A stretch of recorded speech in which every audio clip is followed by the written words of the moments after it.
आइए समझते हैं दिल्ली के प्राइवेट स्कूलों में निःशुल्क एडमिशन ईडब्ल्यूएस, डीजी और सीडब्ल्यूएस कैटेगरी में लेने के लिए कौन कौन से डॉक्यूमेंट आपको रेडी करने हैं। तो सबसे पहला है, जो लोग ईडब्ल्यूएस कैटेगरी से अप्लाई करना है तो उनके पास 3 ऑप्शन है। या तो उनके पास 1 लाख से कम का एक इनकम सर्टिफिकेट हो, जहाँ ये पहला मेंशन है। Income certificate less than 1 lakh annually, 1 lakh से कम का वार्षिक आय वाला इनकम सर्टिफिकेट हो। Must be issued by revenue department of GNCT of Delhi. तो ये revenue department government of NCT of Delhi से ही इशू होना चाहिए। और जो सर्टिफिकेट इशू होने की जो डेट है, date of issue of income certificate या application receipt for issue of income certificate must be before the last date of applying for online admission process. तो लास्ट डेट 15 मई है फॉर्म भरने की, 15 मई 2024। तो उससे पहले का ही आपके पास एक सर्टिफिकेट होना चाहिए। 15 मई के बाद का कोई सर्टिफिकेट, 15 मई या उसके बाद का कोई सर्टिफिकेट, इनकम सर्टिफिकेट आप नहीं लगाएंगे। कोई एप्लीकेशन रिसिप्ट इसमें आप नहीं लगाएंगे। तो ये पहला डॉक्यूमेंट आपको क्लियर हो गया होगा। ईडब्ल्यूएस में जो दूसरे ऑप्शन है वो है आपके पास BPL कार्ड हो या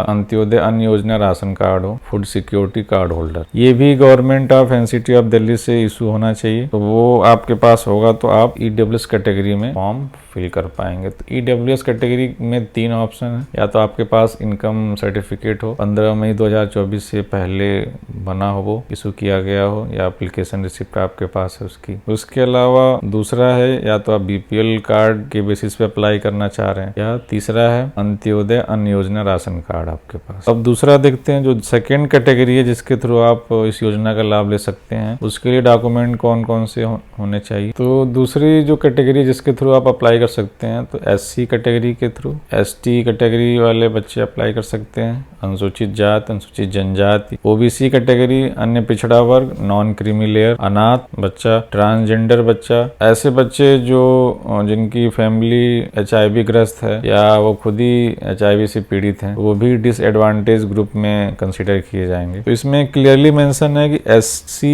ST और OBC non creamy layer must have certificate issued by revenue department of government of NCT of Delhi. तो revenue department government of NCT of Delhi के द्वारा जारी किया गया SC सर्टिफिकेट, ST सर्टिफिकेट, अगर आप OBC नॉन क्रीमी लेयर से अप्लाई कर रहे हैं तो वो सर्टिफिकेट आपके पास होना चाहिए। आगे क्या जानकारी है, a valid non creamy layer certificate must be required along with other backward class certificate. Means OBC certificate तो आपके पास है, साथ में आपके पास एक valid non creamy layer certificate भी होना चाहिए उसके साथ, तभी आपको उसका बेनिफिट मिलेगा। तो हमने 3 चीजें समझ ली, SC, ST, OBC, non creamy layer. जो इसमें चौथी सब कैटेगरी है ऑर्फन, तो ऑर्फन के लिए उन्होंने एक नोटिफिकेशन का लिंक दिया है। उसी तरह ट्रांसजेंडर के लिए नोटिफिकेशन दे रखा है, तो इसको इसके हिसाब से ही आपके पास सर्टिफिकेट होगा, तो वो आप इसमें लगाएंगे। इसमें आपको ये भी समझना है कि income certificate is not required to claim the benefit of DG category. अगर आप DG कैटेगरी से हैं, मीन्स SC हैं, ST हैं,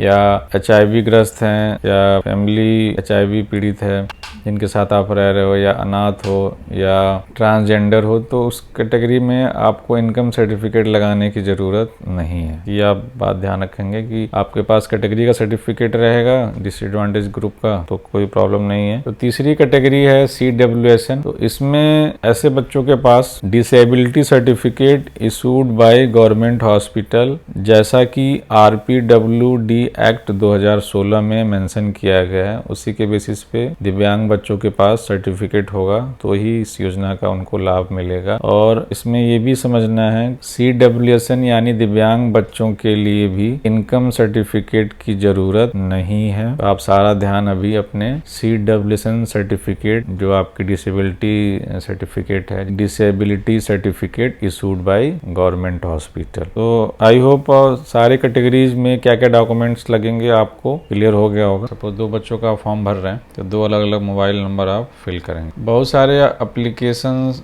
एक ही बच्चे के अगर आप भरेंगे, मल्टीपल एप्लीकेशंस को कंसीडर नहीं किया जाएगा और आपका एडमिशन कैंसिल हो जाएगा। जो अगला इम्पोर्टेंट डॉक्यूमेंट है वो है आधार कार्ड। यहाँ मेंशन किया गया कि ये मैंडेटरी है। It is mandatory to submit Aadhaar number of parents या जो भी गार्जियन है, फादर मदर में से किसी एक। EWS DG CWSN एडमिशन के लिए पेरेंट्स का आधार नंबर सबमिट करना मैंडेटरी है, ये आप ध्यान देंगे। और कहाँ सबमिट करना होगा, जो भी आपके प्राइवेट एडेड रिकॉग्नाइज्ड इंस्टीट्यूट हैं वहाँ पे। इसका फ़ायदा क्या है, जिससे हम डुप्लीकेसी, एप्लीकेशन की डुप्लीकेसी है उसको अवॉइड किया जाएगा। चाइल्ड का आधार नंबर मैंडेटरी नहीं है। ऑनलाइन एडमिशन फॉर्म भरने के लिए बच्चे का आधार कार्ड मैंडेटरी नहीं है, तो ये आप ध्यान दे सकते हैं। अगर बच्चे का आधार कार्ड नहीं बना हुआ है अभी तक तो कोई प्रॉब्लम नहीं, पेरेंट्स में से फादर या मदर का किसी का आधार कार्ड आप इसमें यूज कर लेंगे। अगला जो जरूरी डॉक्यूमेंट है वो है एड्रेस प्रूफ। एड्रेस प्रूफ के लिए आप क्या क्या लगा सकते हैं।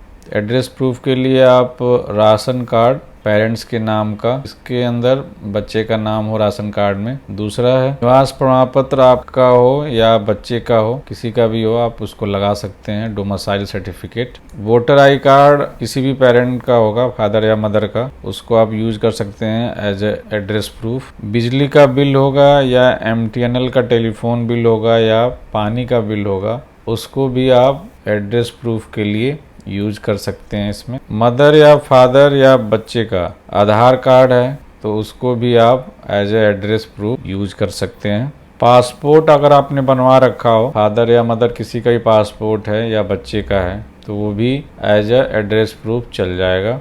ये खास बात समझनी है कि rent agreement is not a valid proof of address, तो इसको आप देख लेंगे। अगला जो इम्पोर्टेंट डॉक्यूमेंट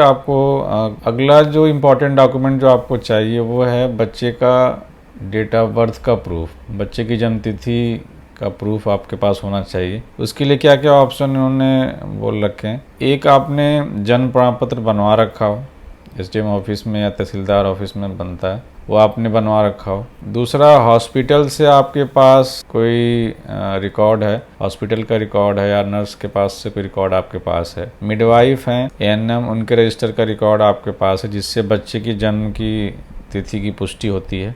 आंगनवाड़ी का कोई रिकॉर्ड आपके पास है जिससे बच्चे की जन्म तिथि की पुष्टि होती है। अगर इन तीनों में से भी कुछ नहीं है आपके पास, आप एक एफिडेविट बनवा सकते हैं कचहरी तहसील से, जिसमें आप क्लियरली ये डिक्लेयर करेंगे कि मैं इस बच्चे का गार्जियन हूँ और मेरे बच्चे की उम्र इतनी है, बच्चे की जन्म तिथि ये है। तो ऐसा भी आप ये डॉक्यूमेंट लगा सकते हैं, इसमें कोई दिक्कत नहीं। एक दो क्वेरी और देखते हैं डॉक्यूमेंट के रिगार्डिंग। इसमें दिया हुआ है कि अगर मेरे पास BPL या अंत्योदय अन्न योजना या फूड सिक्योरिटी कार्ड है तो क्या मुझे इनकम सर्टिफिकेट की ज़रूरत पड़ेगी अगर मैं EWS कैटेगरी के थ्रू अप्लाई कर रहा हूँ। तो इसका इन्होंने जवाब दिया हुआ है कि no, only one of these document is required. Means अगर आपके पास BPL कार्ड है, अंत्योदय अन्न योजना कार्ड है या फूड सिक्योरिटी कार्ड है तो आपको इनकम सर्टिफिकेट की ज़रूरत नहीं है। अगली क्वेरी एक देखते हैं। अगर मेरे पास BPL कार्ड है लेकिन बच्चे का नाम उसमें मेंशन नहीं है तो क्या मैं अपने बच्चे के लिए EWS कैटेगरी में अप्लाई कर सकता हूं? तो इनका इन्होंने जवाब दिया है यस, हाँ। तो बच्चे का नाम BPL कार्ड में होना मैंडेटरी नहीं है, ये आपको समझ में आ गया होगा। उसी तरह क्वेरी है कि फूड सिक्योरिटी कार्ड में कोई डेट मेंशन नहीं है तो क्या मैं ऑनलाइन इसको फिल कर पाऊंगा? तो डेट मैंडेटरी है क्योंकि उसमें डेट की एंट्री होनी है कि कार्ड किस डेट का इशू किया गया है, उसके बिना आप फॉर्म फिल नहीं कर पाएंगे ऑनलाइन। एक और इम्पॉर्टेंट क्वेरी है इसमें, मेरे पास कास्ट सर्टिफिकेट है लेकिन मेरे बच्चे के पास नहीं है, क्या मैं DG कैटेगरी के थ्रू बच्चे के लिए एडमिशन के लिए अप्लाई कर सकता हूँ?